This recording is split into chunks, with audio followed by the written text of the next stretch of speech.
สบายดีพี่น้องวันนี้ทางทีมงานหนุ่มน้องปาดหนุ่มล่อลายทานพากันไปหาอยู่หากินตามธรรมชาติบ้านเฮานี่แหละว่าสิไปดำไข่หินเขาแอกหินหรือว่าไข่หินประมาณนั้นแอกหินเนาะทางทีมงานของเฮาเดี๋ยวฮอดที่บอลอยู่บอลกินแล้วจังถ่ายให้เบิ่งอีกเด้อมาแล้วใกล้สิฮอดแล้วบอลลงเลาะป่าเลาะดงโอ้ยครับธรรมชาติแต่ปัญหาตอนนี้สิมีใครกินบ่ ตัดชิ้นนาทีแล้วใช้เบิ่งเมนูเนาะพี่น้องเดี๋ยวสิให้เบิ่งเมนูของแท้ๆเลยแหละนี่ใครบ่เคยกินจังสิได้ทีมงานกำลังลง เบิ่ง ทีมงานกำลังลง นี่หัวหน้าดำเดี๋ยวให้โซ่ผลงานเด้อ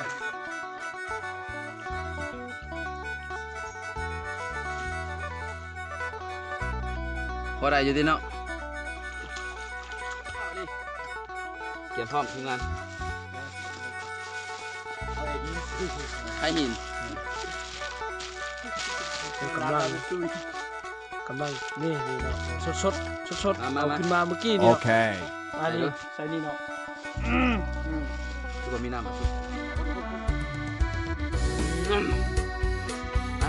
น้ำขาดน้ำเลยอีกมัดเลย สามเพื่อนมึงกว่าใหญ่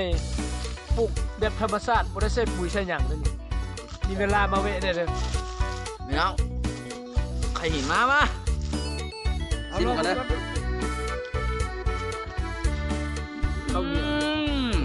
ข้าวเหนียวจกออกมาลูก มา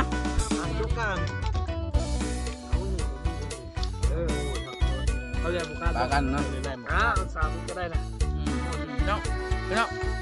มาเดี๋ยวเนาะ ก็เมื่อเท่านี้เลยเนาะโอ้พอใจแล้วอันนี้ได้เขาขออนุญาตก่อนคุณ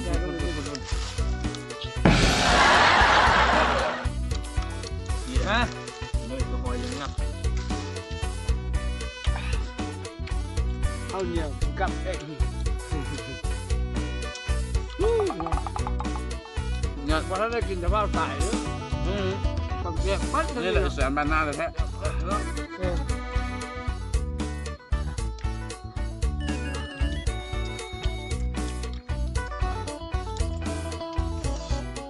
ว้าว